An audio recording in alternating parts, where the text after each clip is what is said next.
வணக்கம். இன்னைக்கு நம்ம பார்க்க போறது கன்னி ராசியில் பிறந்த உத்திர நட்சத்திரம், அஸ்த நட்சத்திரம், சித்திரை நட்சத்திரம். ஸோ ஆல்ரெடி சனி பெயர்ச்சி ஆயிட்டாரு. சனி பெயர்ச்சி பலன்கள் ஆல்ரெடி நம்ம சேனல்ல ஒரு வீடியோ போட்டிருக்கு. ஸோ அதோட பார்ட் 2 தான் இது. அப்ப இதுல என்ன பார்க்க போறோம் அப்படின்னா, சனிக்கு பார்வை பலன்கள் வேற இருக்குது. ஸோ சனியோட 3ஆம் பார்வை, 7ஆம் பார்வை, அதுபோக 10ஆம் பார்வை அப்படின்ட்டுன்னு இந்த கன்னி ராசியோட ஸ்தானங்கள் எல்லாம் அவர் பார்க்க போறாரு. அந்த ஸ்தான பலன்கள்லாம் இந்த கன்னி ராசிக்காரங்களுக்கு சில பல பாசிட்டிவான அமைப்புகள் இருக்குதா அப்படின்றத மட்டும் நம்ம பார்க்க போறோம். ஸோ அதுல ஸோ கன்னி ராசியோட ஸோ ராசிக்கு 9ஆம் இடம் பாக்கியஸ்தானத்தை சனி பகவான் 3ஆம் பார்வையை பார்க்குறாரு. அப்போ சனி பகவான் 3ஆம் பார்வையாக ஸோ பாக்கியஸ்தானத்தை பார்க்குறாரு. எங்களுக்கெல்லாம் நல்ல விஷயமா அப்படிங்கட்டா ஸோ பாக்கியஸ்தானத்தை பார்க்குறது சில பல புதிய முயற்சிகளை உங்களுக்கு ஏற்படுத்தி கொடுப்பாரு. ஸோ புதிய முயற்சிகள், புதிய வேலை தேடுறது, புதுசாக தொழில் தொடங்குவது, ஸோ இல்லை தொழில் செஞ்சுக்கிட்டு இருக்கிறவங்களுக்கு இதுக்கப்புறம் ப்ராஃபிட்ஸ் பெனிஃபிட்ஸ் ஏற்படுறது, ஸோ இந்த மாதிரி விஷயங்கள்லாம் உங்களுக்கு இவர் ஏற்படுத்துவார். ஸோ அப்போ அந்த பலன்களை நீங்கள் கரெக்டாக நீங்கள் பயன்படுத்திட்டீங்கன்னா ஸோ அது இப்போ படிக்கிறவங்களுக்கு அடுத்து படிப்பு மாற்றலாம், இல்லை ஹையர் ஸ்டடீஸ் பண்ணுற போகிறீங்க, இல்லை படிப்பு மிஸ்டேக் பண்ணவங்க, இவங்களுக்குலாம் சில புதிய மாற்றத்தை உங்களுக்கு ஏற்படுத்துவார். ஸோ இது வரைக்கும்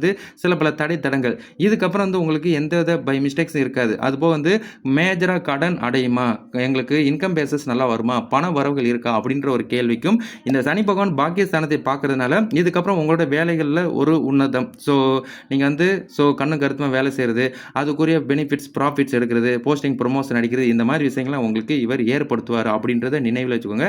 அப்போ அடுத்த 2.5 வருஷத்துக்கு சனி உங்களோட பாக்கியஸ்தானத்தை பார்க்கறதுனால கட் அண்ட் ரைட்டாக இருக்கிற நபர்களை, நல்ல ஹார்ட் ஒர்க்கராக உழைப்பாளியாக இருக்கிறவங்க நீங்கள் வியாபார ரீதியாக இருந்தாலும் சரி, இல்லை தொழில் செஞ்சுக்கிட்டு இருந்தாலும் சரி, இல்லை நீங்கள் அடுத்த கட்ட முயற்சிகள் பயணிக்கிறதா இருந்தாலும் சரி, இதெல்லாம் உங்களுக்கு டோட்டலாகவே மாற்றுவார். ஸோ வெளிநாட்டில் இருக்கிறவங்களுக்கு வெளிநாட்டு இன்கம் பேசஸும், ஸோ வெளிநாட்டுக்கு முயற்சிகள் பண்ணுறதுக்குரிய அம்சங்களையும் இவர் ஏற்படுத்துவார். ஸோ அப்போ படிக்கிற பசங்களுக்கு இந்த மாதிரிலாம் நல்ல விதமாக போக மாட்டேங்கிட்டா ஸோ உங்களுக்கு அவங்களுக்கு நல்ல ஒரு ரிலேட்டடான விஷயங்களை இவர் ஏற்படுத்துவார் அப்படின்றத நினைவிலே வச்சுக்கோங்க. ரெண்டாவது அந்த சனி பகவான் உங்களோட ராசி ஸ்தானத்தை அவர் 7ஆம் பார்வையாக பார்ப்பார். அப்போ ராசி ஸ்தானத்தை 7ஆம் பார்வையாக பார்க்குறாரு. ராசிக்கு 7ல் சனி, கெண்டக சனி. பட் ராசியை சனி பார்க்குறாரு அப்படின்னாலே பொதுவாக உங்களோட உடல் ஆரோக்கியம் சார்ந்த விஷயங்களில் மோஸ்ட்லி கவனமாக இருந்துக்கோங்க. ஸோ அதுதான் ஏன் அப்படின்னா ஸோ மோஸ்ட்லி உடம்பை தான் நீங்கள் டேக் கேர் பண்ணிக்கணும். உடம்பாக இருக்கட்டும், கம்யூனிகேஷனாக இருக்கட்டும், ஸோ உங்களோட சுற்றும் சூழல், ஸோ நீங்கள் எங்கெங்கே எப்படி பயணிக்கிறீங்க, எந்தெந்த மாதிரி விஷயங்கள்லாம் ட்ராவல் பண்ண போகிறீங்க அப்படின்றது தான் மோஸ்ட்லி இவர் ஏற்படுத்துவார். ஏன் அப்படின்னா உங்களை இதுக்கப்புறம் தனித்து செயல்பட வைப்பார். ஸோ சனி பார்வையில் ராசி வருதுனாலே இதுக்கப்புறம் நம்ம ஏன் எதுக்கு என்னன்னு யோசிக்காமல் இது வரைக்கும் செஞ்சுருக்கலாம். இதுக்கப்புறம் கொஞ்சம் யோசிக்க வைப்பார். என்னென்ன நம்ம செய்ய போகிறோம், எது நமக்கு சாதகமாக வரப்போகுது அப்படின்ற ஒரு அம்சங்களை கொண்டு வருவார். அதுபோக தனித்து செயல்படுவதற்குரிய விஷயங்கள், ஸோ தனித்துனா நீங்கள் தொழில் செய்யறதா இருந்தாலும் சரி, இல்லை படிக்கிற விஷயங்களாக இருந்தாலும் சரி, இல்லை உங்களோட ஸோ இப்போ எப்படின்னா ஏதாவது ஒரு சில விஷயங்கள் தனித்து நம்ம பண்ணுவோம், நம்மளே தனித்து மேலே ஏறி விடுவோம் அப்படின்ற ஒரு கான்செப்டை இவர் ஏற்படுத்துவார். ஸோ அதுதான் ஒன்று. மற்றபடி உடல் ஆரோக்கியத்தில் தான் மோஸ்ட்லி நீங்கள் சுற்றி கவனமாக இருந்துக்கணும்.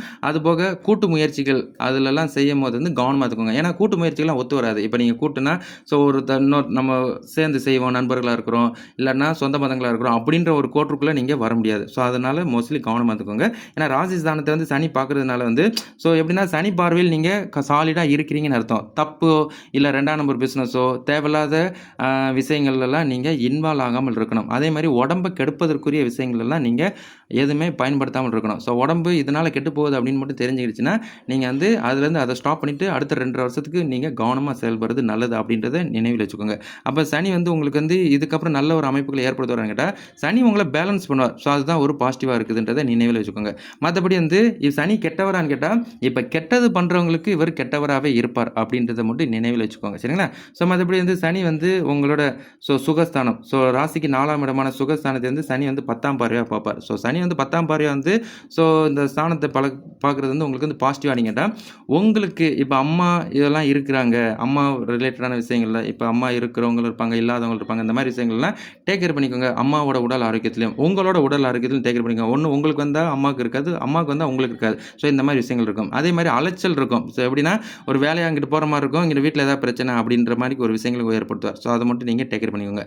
மற்றபடி படிக்கிற பசங்களுக்கு இப்போ இந்த ராசிக்கு 4ஆம் இடம் கல்வி ஸ்தானமும் கான்செப்ட் தான், சுகஸ்தானம் கான்செப்ட் தான், அம்மா ஸ்தானம் தான். அப்போ படிக்கிற பசங்கள் படிச்சுக்கிட்டு இருக்கிறீங்கன்னா கூட கரெக்டாக கவனமாக படிச்சுக்கோங்க.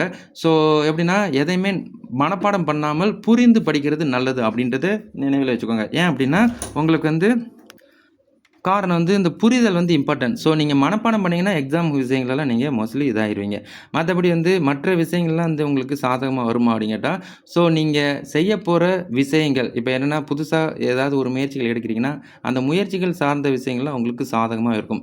புது விதமான தொழில் ஆரம்பிக்கிறது, புது விதமான தொழில் சார்ந்ததுக்கு வேலைக்கு போறது, ஒரு சில விஷயங்கள் வந்து ஆர்வமா முயற்சி பண்ணி பார்ப்போம் அப்படின்ற விஷயங்கள்லாம் உங்களுக்கு சாதகமா இருக்கும். பட் என்னன்னா அகலக்கால் மட்டும் வைக்காமல் இருந்துக்கிறது நல்லது. ஏன்னா அகலக்கால் வைக்கிறீங்க அப்படின்னாலே வந்து அது ஒண்ணு சக்சஸ் ஆயிடுச்சுன்னா சந்தோஷம். ஒரு வேளை ஃப்ளாப் ஆயிருச்சு அப்படின்னா, உடம்பு, மனசு கஷ்டமாயி போயிரும். மன அழுத்தத்துக்குள்ள வந்துரும். அந்த மாரி விஷயத்துக்கு கொண்டு வந்துருவாரு. அப்ப சனி வந்து உங்கள பேலன்ஸ் பண்ணுவாரான்னு கேட்டா, சனி முற்றிலும் வந்து உங்கள பேலன்ஸ் தான் பண்ணுவார் அப்படின்றத நினைவில் வச்சுக்கோங்க.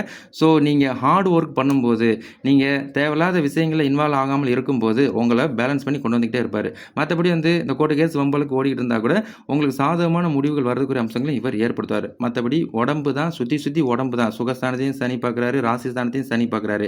எதிர்பாராத பண வரவுகள் மட்டும் தான் வச்சு நீங்க கரெக்ட்டா பயன்படுத்திக்க முடியும். மத்தபடி வந்து உங்களுக்கு வந்து இன்னும் குரு பெயர்ச்சி, ராகு கேது பெயர்ச்சிகளையும் பலன்கள மாத்தி வருவாங்க. அப்ப சனி கெண்டக சனி இருக்குது அப்படின்றத மட்டும் நினைவில் வச்சுக்கோங்க. இவர் கெட்டவரா அப்படின்னு கேட்டா, அவர் வந்து கெட்ட விஷயங்கள் பண்ற இந்த கன்னிராசிக்காரங்களுக்கு இவர் கெட்டவராவே இருப்பார் அப்படின்றத நினைவில் வச்சுக்கோங்க. மத்தபடி நீங்க பல தரப்பு வயசுல இருக்கலாம். பல தரப்பு வயசுல இருந்தால் கூட உங்களோட ஜனன ஜாதகத்தை பொறுத்தும் இந்த சனியோட தாக்கம் வந்து கம்மியாவும் இருக்கும். அப்ப ஜனன ஜாதகத்துல உங்களுக்கு யோகாதிபதிகள் தசையோ, இல்ல சுபர்கள் தசாபுத்தி நடத்துனாங்க அப்படின்னா, இவரோட தாக்கம் வந்து அதீதமா இருக்காது. அப்ப ஜனன ஜாதகத்துல சாலிடா லக்னத்துக்கு தசாக்கள் ஓடும்போது நீங்க நல்லவிதமா இருப்பீங்க. மத்தபடி இந்த 2 1/2 வருஷம் வந்து எல்லாத்துலயும் கவனமா இருந்துக்கோங்க. வண்டி வாகனங்கள்ல கவனம் தேவை.